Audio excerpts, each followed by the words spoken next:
Good evening, everybody. Here we are back in my kitchen. Today we're going to talk about money. Money is something that everybody needs, and it's one of the reasons why we all go to college and get jobs is so that we can make money, so that we can afford to live our lives. Money is an important part of pop culture. There are songs about it. It comes up in TV shows. Money is everywhere, so let's get started. First up, we're going to talk about budgets. All right, guys. So let's talk about something that's going to be very important to you as you're off at school, and that's going to be your money or your budget. There are three primary components to your budget. The first component is the money you have coming in. The second is money that you have to spend. I'm going to call that required spending. And the third is your discretionary spending. Okay, so let's start with income first. What is income? You guys know what income is. Income is money that's coming in. Different sources for it. One, you could have a job while you're in college. People do. I'd like to tell you right away, a great job to think about while you're in college is waiting tables. The hours and the schedule is going to be flexible. They understand that you're a student. The hours also tend to be at times when you're probably not going to be in class. Plus, when you factor in hours of work per money earned, you'll have a hard time finding a job that's going to pay you better in college than waiting tables. But whatever the case, if you have a job, that's obviously income that you have coming in on a daily or weekly or monthly basis. So that gets factored into your income. You might also have savings that you've been setting aside to help cover yourself while you're in college or while you're away at school. Maybe you work really hard over the summer so that you don't have to work during the school year. That's money that you can factor in and budget out on a month-by-month basis. And then the third major source of income is going to be your parents. For many of you, your parents are going to help pay some part or maybe all of the way for you. So that money is obviously money that you can take into account as part of your income. But whatever the amount is, the more you can budget it, your parents will appreciate if they know exactly how much to expect each month rather than getting those panicked phone calls from you asking for money at the last minute. Okay, so that's your income. You add all of this up, and this is going to equal money to spend monthly. Okay?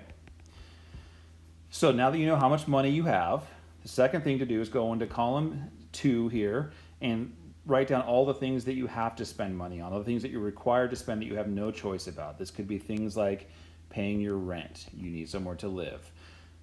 Living in an apartment is really only fun if you also have lights and you can take a shower, and the shower that you take has nice warm water. So you have utilities that you might have to pay. Some apartments will factor that in as part of the rent. Some will not. Make sure you understand the difference. You may think that an apartment is too expensive because you don't realize that they're factoring in the utilities, or maybe you get another apartment thinking that's really cheap, but ends up being very expensive because you have to pay for your own electricity and you have to pay for the gas to heat your water and the water itself, etc. So when I say utilities, we're talking about electricity, we're talking about water, and we're talking about natural gas to heat your home or to heat the water that you use if that's what your facility uses. Okay? Something else you need to think about is food. You need to eat. And when I say food here, I'm talking about healthy basics.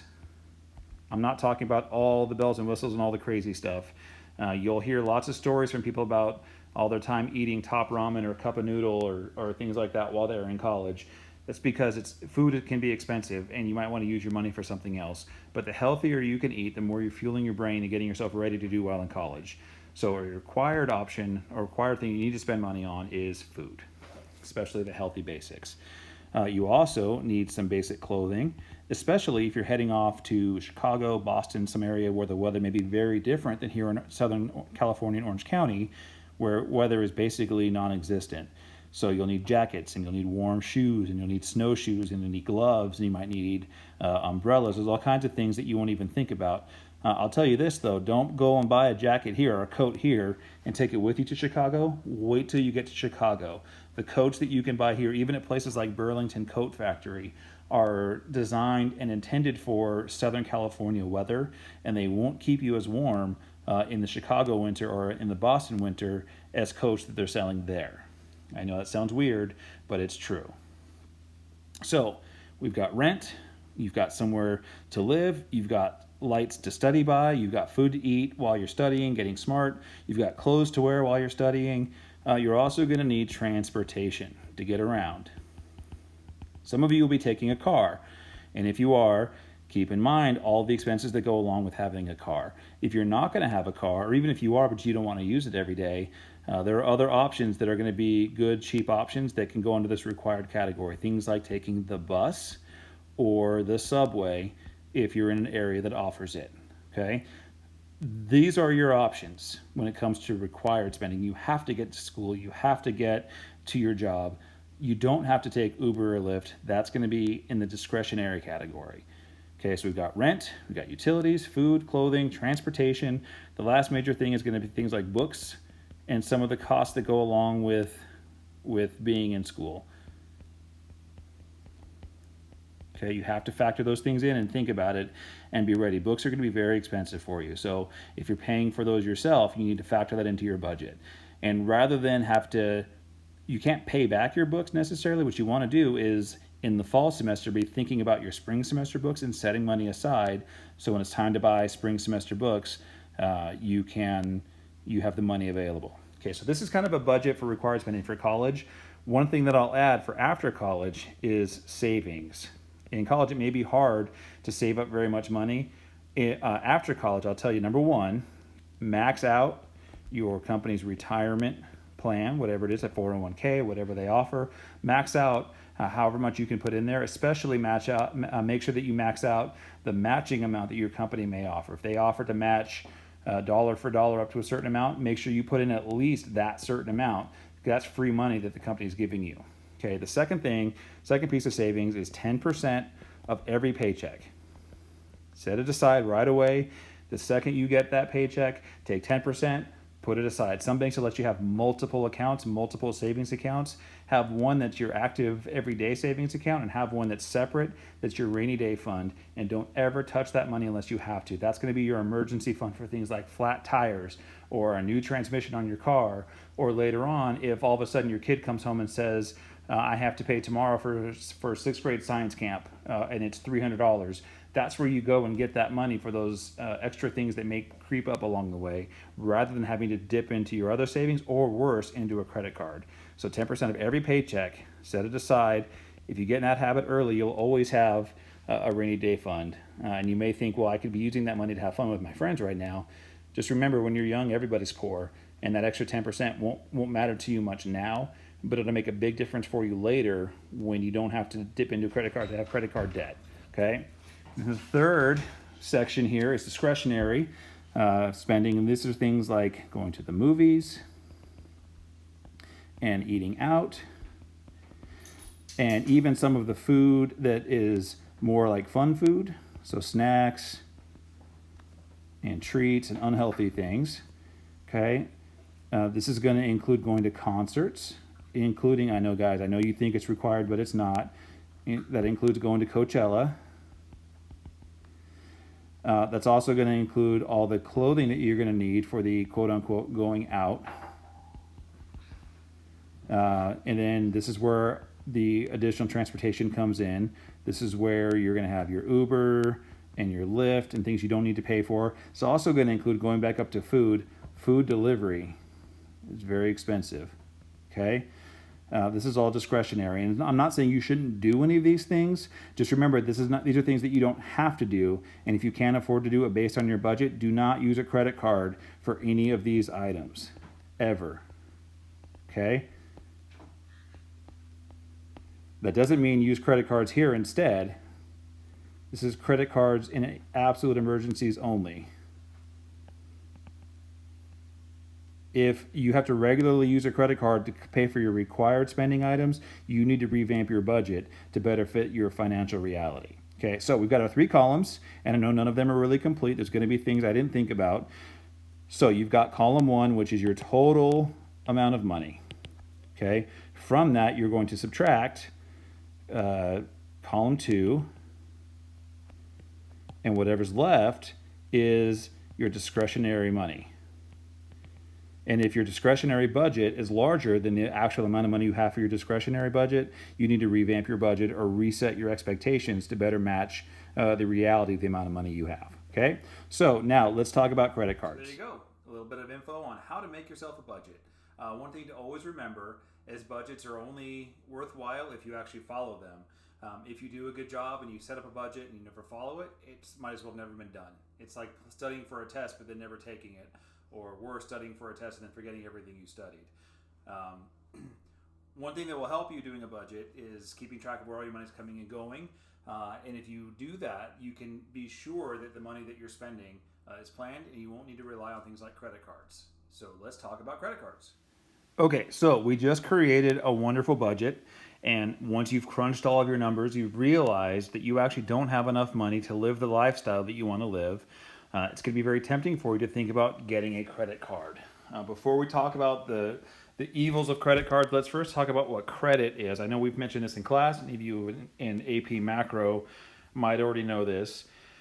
My basic simple definition of credit is, let's put credit here at the top, is credit is the cost of money. Okay? Nothing is free.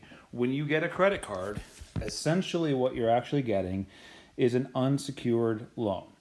A company is willing or offering to lend you up to whatever your credit card limit is. So if you have a credit card with a $2,000 limit, there is a company that's willing to lend you $2,000, and they're counting on you to pay them back.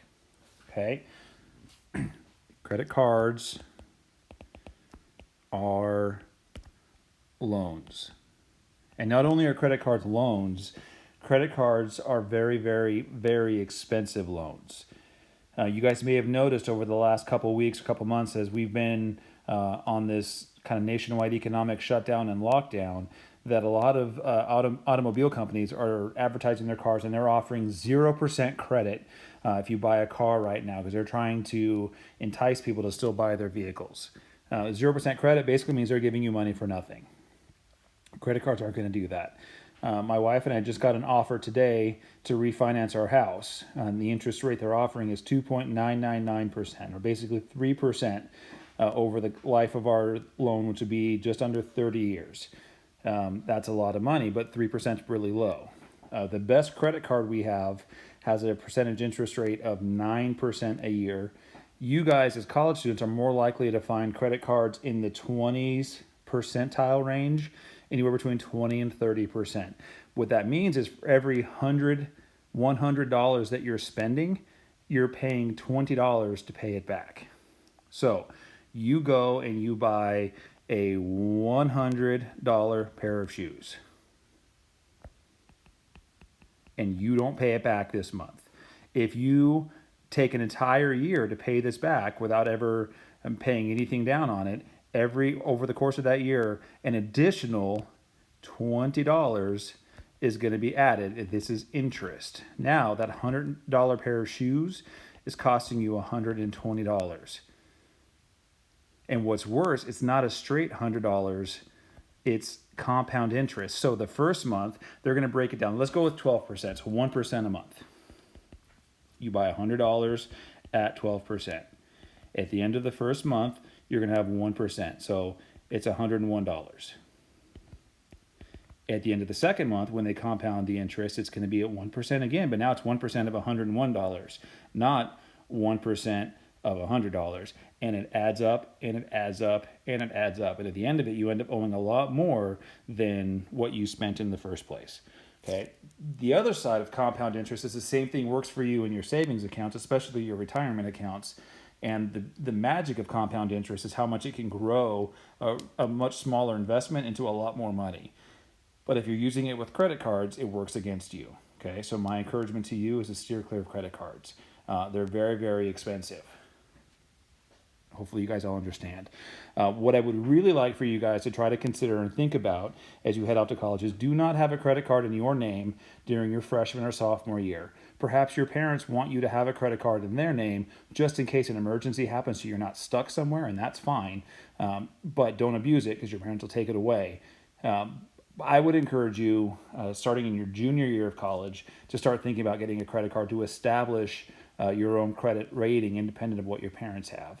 But use it sparingly, if at all. Do basic things like put Netflix on it, and your recurring expenses that you've already factored into your budget, and only put those things on your credit card and then pay them off every month. And now you start to build yourself a credit rating where a company will look at you as a good risk. And the better of a risk the companies think you are, the lower your interest rates are going to be, the easier time you'll have getting a good job or even an apartment, because that's one of the things that companies will look at is this person trustworthy? One of the ways they can tell is through your credit rating. You'll also notice, going back to those car commercials, they'll say that this offer is good for well-qualified buyers. What they mean by well-qualified buyers are buyers with good credit ratings. Okay? Hopefully this all makes sense. And that's credit cards. They're great if you use them properly, but as college students, it's really easy to get into trouble with them and use them too much and build up a lot of debt that you're going to have to pay off later, especially if you're already getting student loans. Now you'll have both student loan debt and credit card debt that you'll be buried under. So try to avoid and steer clear as much as possible. If you didn't take my advice and you're going to use credit cards, you're going to get a bill every month. And unless you set up online bill pay or do it through your bank account, which is a great way of paying your bills, you're going to have to write a check. So unless you know how to write a check, how are you going to do that? So here we go. Checks. All right, let's talk quickly about how to write a check. I don't want to belabor this too much. This isn't going to be something you're going to use very often, but every now and then you might need to write a check, and it's really important to keep track, especially now that you're not writing a lot of checks. It can be easy to lose track and forget that you wrote one at all. So the first thing to do when you write a check is obviously to know who it's to. So let's say this one is going to be to the College Board, because you found a back alleyway to have them raise your 1 on the AP exam to a 5, and so you're going to write them a check to pay for that service. Okay. Next thing you're going to want to do is write the digits in of how much you're giving them. So let's say it's $100. Actually, let's not make it $100. Let's make it $100.93. So you write in the digits in this box. So this is step 1, write in the name. This is step 2, write in the amount. Step 3 is to write out the amount, 100 and 93 100ths. Okay? And then draw a line through the rest of the line to make it clear and obvious that if anyone tries to tamper with it or change the amount, they can't do that. You also want to be careful that you don't leave too much space when you write this. If you were to write 100 and 93 cents, someone else could come back in and write 199, and it's going to look normal and right, and then they could figure out how to turn these into 9s, and now you just spent $100 more than you meant to. So be careful the way you write this so that you're covered and you don't get charged too much. Okay, the next thing that you want to do is you want to write the date. When was this? So let's say it's today, May 20th, 2020. I always think it's a good idea down here to write what it's for, especially if you don't use checks very often. So let's say AP test corrections. Okay, and then the very last step, the very last thing you want to do is sign it. You don't want to sign it until everything else is on here. If you sign it before you write anything else on the check and then you lose the check, you just gave away money, because somebody can find that check, write in whatever they want, and go and cash it. They have your signature on it already. Okay, so the last step is your signature. Okay, there's mine. Please don't cash this check. I don't think that's a real account. Okay, once you're done writing your check for $100.93, you want to come down here to your check register. Every box of checkbooks is going to come with a register, and this is a good way to keep track. I also don't think it's a bad idea to maybe use Excel or a computer program, but you can do it right here on this little book. This is going to look like a book. It's about the same size as a checkbook. So the first thing you do is write in what check it is. You write in the date. What was it for? It was College Board for AP test corrections. Okay, and it was $100.93. And before you started this, you already know from your previous page, or maybe you just opened the account, that you had $501 in the account. So now you just spent $100.93, meaning that you now have $400.07. This is your running tally. And each month, when you get your statement from the bank or when it becomes available online, you can actually go back and reconcile how much money the bank thinks you have and how much money the bank thinks you spent with how much you think you spent. Maybe you forgot to write something down, or maybe the bank made a mistake. It's always a good idea to kind of keep tabs and keep track of where your money's going. Whether you're using checks or not, you should do the same thing if you're using just a debit card. Keep track of your expenses, where money's going, and make sure that the bank is getting it right, and make sure that the businesses that you're doing business with are getting it right so you don't get overcharged. Okay? So that's kind of the quick and dirty, real basic way of keeping tabs on your money and how to write a check and how to reconcile. So it's a great habit to get into. The more you can keep tabs on your money, the better chance you'll have of not spending too much. Plus, the more you pay attention to it, it almost becomes a game, and you want to try to maybe spend less money. It helps you stick to a budget if you pay close attention to how much money is actually in your account. Okay, so good luck. There you go. A little bit about money. We talked about budgets, why it's important to have one, and how they only work if you follow them. We talked about credit cards and how they can get you into a lot of trouble if you're not careful. So be careful with credit cards. And we also talked about checks and keeping track of your money and not relying on the bank to do so. Another couple big takeaways I want you to always keep in mind is, number one, max out your retirement. When you get a job and you have a company that's going to match some of your money that's going to go into retirement, you're paying yourself, so you might as well match that out. And the second thing is, when you're done with that, you get your paycheck, 10% of it gets set aside right away in a savings account, so you always have money to fall back on. You have a rainy day fund in case something happens or something goes wrong. So obviously there's a lot more to learn about money. I can't teach you everything here today, and some of it you have to just learn on your own through life by making mistakes just like I did. But you'll figure it out, and this is a great starting point if you can follow these basic rules and suggestions. So good luck, and see you next time.